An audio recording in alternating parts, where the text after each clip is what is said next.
অল্প বয়সে পরিবারের বিরুদ্ধে গিয়ে ভালোবেসে পালিয়ে পৌষ মাসে বিয়ে করেছিলাম। নিয়তির কাছে বারবার শুধু হেরেই গেছি আমি। ভগবানকে বলি প্রচুর পরিমাণে আমাকে ধৈর্য দিও, যাতে কোনো পরিস্থিতিতেই আমি ভেঙে না পড়ি। কেমন আছো সবাই? আশা করি সকলেই ভালো আছো। আমার চ্যানেলে প্রত্যেককেই স্বাগত জানিয়ে আরও একটা নতুন ভিডিও শুরু করছি। বয়স অল্প হলেও চাপ বা দায়িত্বটা অনেক বেশি। মাত্র ১৯ বছর বয়সে আমার বিয়েটা হয়েছিল। তাহলে বুঝতেই পারছো যে কতটা অল্প বয়সে হয়েছিল। যাকগে, সেই বিয়ের বয়স এখন প্রায় ৪ বছর হতেই গেল। এত বড় বংশের মেয়ে হওয়া সত্ত্বেও বিয়ের পর থেকে মানুষের কথা এত পরিমাণে হজম করেছি, শুধু মান সম্মান আত্মসম্মানের ভয়তে কখনোই মুখটা খুলতে পারিনি। আর নিজের কষ্টটা নিজের মনের মধ্যে চেপে রেখেছি। এই তো সকাল সকাল উঠে সংসারের বাসি কাজকর্মগুলো করতে শুরু করে দিলাম। সবার ফার্স্টে বাসি উঠোনটা ঝাড়ু দিয়ে দিলাম। এখন এই তো এঁটো থালা বাসনগুলো মেজে নেব। তাই এই রান্নাঘর থেকে সমস্ত এঁটো থালা বাসনগুলো গামলির মধ্যে তুলে নিচ্ছি। মাঝে মধ্যে এই ভেবেই শান্ত হয়ে থাকি যে একদিন না একদিন সমস্ত কিছু ঠিকঠাক হয়েই যাবে। আবার মাঝে মধ্যে প্রচুর পরিমাণে ধৈর্যহারা হয়ে যায়, যে এখন হয়তো যেমন চলছে পরবর্তীতে তেমনই চলবে, হয়তো কোনো কিছু ঠিকঠাক হবে না। নিজের জীবন নিজের মতন করে বাঁচতে শুরু করি। চাইলেই কি আদৌ সেটা সম্ভব? যেটা হয় ভালোর জন্যই হয়। এই তো সংসারের কাজকর্মগুলো সকালবেলা উঠে বাসি কাজকর্মগুলো আগে আমি সেরে নিচ্ছি। প্রত্যেক দিন যেরকম কাজকর্মগুলো থাকে আর কি, সেগুলো একটু তোমাদের সামনে ভিন্ন ভিন্ন আকারে তুলে ধরার চেষ্টা করি। উঠোনটা ঝাড়ু দিয়ে নিলাম, এবার সোজা চলে আসলাম এঁটো থালা বাসনগুলো নেওয়ার জন্য। আর এখন কিন্তু অনেক এঁটো থালা বাসনগুলো জড়ো হয়, তাই এক জায়গায় গামলিতে তুলে নিই, তারপরে কলতলায় আমি রেখে দেবো। এখনই মাজবো না, কারণ সকালবেলার টিফিনটা এখনও বানাইনি তোমাদের দাদাভাইয়ের জন্য। সকালের টিফিনটা বানিয়ে দিয়ে আরও যে এঁটো থালা বাসনগুলো বেরোবে সমস্ত কিছু এক জায়গায় করে নিয়ে তারপরেই কিন্তু মাজবো। আজকেও শুধু রুটি বানিয়ে দিচ্ছি আর একপাশে একটু চা বসিয়ে দিচ্ছি। আমার হাজব্যান্ডের সবথেকে ভালো একটা গুণ, ও চায়ের সঙ্গে রুটি হলেও কিন্তু খেয়ে যায়। তো আজকে আর কোনো আমি সবজি বা কোনো কিছু রান্না করিনি, কারণ আজকে আমার একটু সামান্য ভুলের জন্য ঘরে গিয়ে প্রচুর পরিমাণে খাটতে হয়েছে। সেটা তোমাদেরকে কিছুক্ষণ পরেই আমি দেখাবো। বলে না যে মানুষকে সমস্ত বিষয়ে সতর্ক থাকা বা সতর্ক অবলম্বন করা খুবই বেশি জরুরি। না হলে দিন শেষে মানুষকে ভীষণ পরিমাণে পস্তাতে হয়। যে কোনো কিছুই করার আগে ভেবেচিন্তে করতে হয়, করার পরে কখনোই ভাবতে নেই। কিন্তু আমার ক্ষেত্রে কেন জানি না সবসময় উল্টোটাই হয়। আগে সেই সমস্ত জিনিসগুলো আমি করে ফেলি, তারপরে মাথার মধ্যে নানান ভাবনা চিন্তা আসে। সকালের টিফিনটা বানানো কমপ্লিট হয়ে গেছে। তোমাদের দাদাভাই খেয়ে দিয়ে দোকানে চলে গেছে। তারপরে আমার যে এঁটো থালা বাসনগুলো ছিল সমস্ত কিছু মেজে ধুয়ে নিলাম। আর কিছু তোমাদের দাদাভাইয়ের জামা ছিল, আর আমার ৩-৪টে নাইটি ছিল, একটা বিছানার চাদর ছিল। তো সেগুলো একটু কাচা ধোয়া করে এই তো দড়িতে মেলতে আসলাম।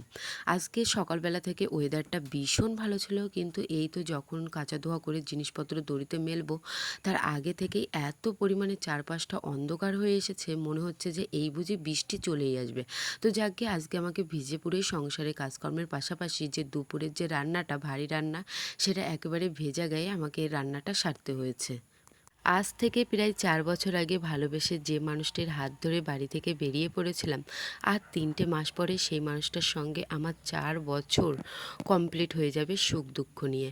কথাই আছে, প্রেম বিয়ের আগে সুন্দর, বিয়ের পরে প্রেম ভালোবাসা টাকা না থাকলে কখনোই সুন্দর হয় না। জীবনের পরিস্থিতিতে যেমন প্রয়োজন সেমন যদি না হয়, তাহলে দেখবে বাস্তবতা কতটা কঠিন।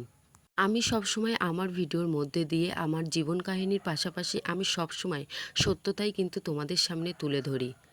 তাই এর জন্য অনেকেই কিন্তু আমাকে ভালোবাসে না, আর অনেকেই কিন্তু আমাকে ভীষণ রকমের ভালোবাসে। দুই একদিন তাদেরকে ভিডিও না দিলে তারা প্রচুর পরিমাণে কমেন্ট করে যে দিদিভাই তোমার কি হয়েছে, কেন তোমার কোনো ভিডিও আসছে না। এই দেখো জিনিসপত্র মেলে দেওয়ার মানে আমি ঘরে আসতে না আসতে প্রচুর পরিমাণে বৃষ্টি শুরু হয়ে গেছে। এই দেখো বৃষ্টি শুরু হয়ে গেছে, আর ওই বৃষ্টি প্রায় অনবরত আধা ঘন্টার উপরে হয়েছিল। অনেকক্ষণ ধরেই আমি ওয়েট করছিলাম যে বৃষ্টিটা কখন কমবে আর আমি কখন রান্না করতে যাব। তো ১১টা নাগাদ বেজে গেছে, ১১টার বেশি, তবুও বৃষ্টি কমেনি। তারপর ভাবলাম যে না, এইভাবে যদি ঘরের মধ্যে বসে থাকি তাহলে বসেই থাকা হবে, রান্না বান্না আর হবে না। আর আমি না করলে রান্না এইভাবেই পড়ে থাকবে। তো যাই হোক, তাই বৃষ্টির মধ্যেই চলে আসলাম ছাতা মাথায় দিয়ে রান্নাটা সেরে নেওয়ার জন্য। তো এখানে আমি ভাতের ভাতের চালটা ধুয়ে নিচ্ছি। আর আজকে যেহেতু নিরামিষ, তাই আজকে রান্না করতেও অতটাও লেট আমার হবে না। বৃষ্টি আসলে আমার এত পরিমাণে অসুবিধা হয় সংসারে কাজকর্মগুলো করতে, সেটা তোমাদেরকে কি আর বলবো। আমার যেহেতু বাইরে দিয়েই কাজকর্ম, মানে সব কাজকর্ম আমাকে এরকম বাইরে দিয়েই করে নিতে হয়, মানে ছোটাছুটি করে। আর এ ঘর থেকে ও ঘর, ও ঘর থেকে এ ঘর, জল পায়ে কাদা পায়ে এরকম বারবার করে ঘোরাফেরা করতেও আমার প্রচুর অসুবিধা হয়, কিন্তু কিচ্ছু করার নেই, করতে তো আমাকে হবেই। ভেবেছিলাম আজকে উনুনেই রান্না বসাবো, এই বৃষ্টি আসার পরে আরও লেট হয়ে গেছে, তাই ভাবছি যে আজকে আর উনুনে রান্না বসাবো না, শর্টকাটে তাড়াতাড়ি করে গ্যাসে বসিয়ে দিই। এক সাইডে ভাত আর অন্য সাইডে ঝটপট করে একটা তরকারি রান্না করে নিই। এই তো এখানে হচ্ছে আমার চাল ধোয়া কমপ্লিট হয়ে গেছে, এবার ভাতটা আমি বসিয়ে দেবো। বৃষ্টি আসলেই আমাদের উঠোনে প্রচুর পরিমাণে জল বেঁধে যায়, আর কাদাও হয় সাংঘাতিক পরিমাণে। তো দেখতেই পাচ্ছ যে বৃষ্টি এখনও কিন্তু পড়েই যাচ্ছে অবিরাম, কন্টিনিউ। আর লাগাতার নাকি 5-6টা দিন এরকমই বৃষ্টি হবে। তো পুজোর সময়ও নাকি শুনছি বৃষ্টি হবে। তো চলো তোমাদেরকে একটু আমি আমার সবজির গাছগুলো দেখাই যে কী অবস্থায়। এই পাশে যে ঘর ছিল, মানে চালা ঘর, সেটা তো ভাঙা কমপ্লিট হয়ে গেছে। আর এখানে দেখো কুমড়োর জালিও কিন্তু পড়েছে, এরকম 5টা-6টা কিন্তু কুমড়োর জালি পড়েছে। আর ওই সাইডে রয়েছে হচ্ছে চাল কুমড়ো গাছ। বাড়িতে সত্যি কথা বলতে এরকম একটু সবজি থাকার ফলে কিনে খাওয়ার থেকে অনেকটা পরিমাণে রেহাই পাওয়া যায়। তো লঙ্কা গাছও রয়েছে, পেঁপে গাছও রয়েছে, আবার সিম গাছও কিন্তু লাগিয়েছি। তো জানি না সিম গাছগুলো হবে কিনা।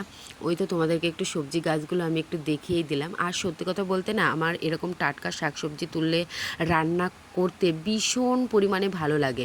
এই তো আজকে আমি সয়াবিন আলুর তরকারি রান্না করব, তাই আলুগুলো আগে থেকেই আমি সিদ্ধ করতে বসিয়ে দিয়েছিলাম, যাতে তাড়াতাড়ি করে রান্নাটা হয়ে যায়। আর এইভাবে রান্না করলে খেতেও কিন্তু ভালো লাগে, খারাপ লাগে না এরকমটা কিন্তু নয়, খেতেও বেশ ভালো লাগে। তো তেলের মধ্যে দিয়ে দিয়েছিলাম একটু সামান্য কটা জিরে, তার সঙ্গে একটু আদা বাটা, কাঁচা লঙ্কা চেরা দিয়ে বেশ ভালো করে ভাজা ভাজা করে নিয়ে ওর মধ্যে এই তো লবণ হলুদ দিয়ে আলুগুলো দিয়ে বেশ ভালো করে কষিয়ে নেওয়ার পরে এখানে হচ্ছে আমি সয়াবিনটা দিয়ে দিলাম।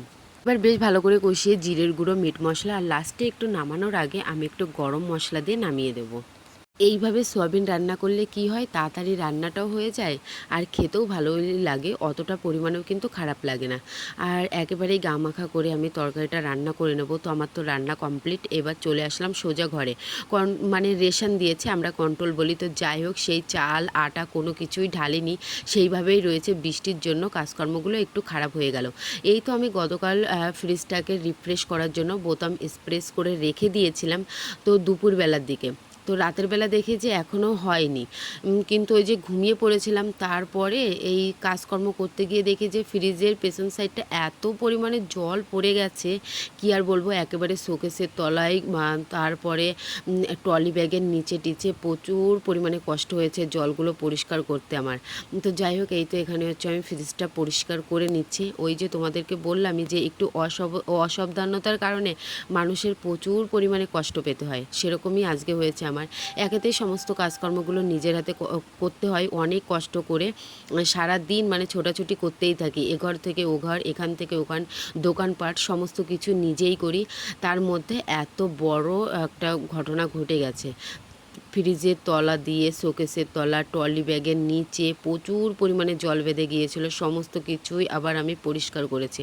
আর আমার ফ্রিজ নোংরা হলে মোটেও ভালো লাগে না, কারণ এই ফ্রিজটা আমার অনেক শখের ফ্রিজ। ফ্রিজটা যখন এনেছিলাম বাড়িতে, অনেকেই নানান খারাপ কথা বলেছিল। যাই হোক, কেমন লাগলো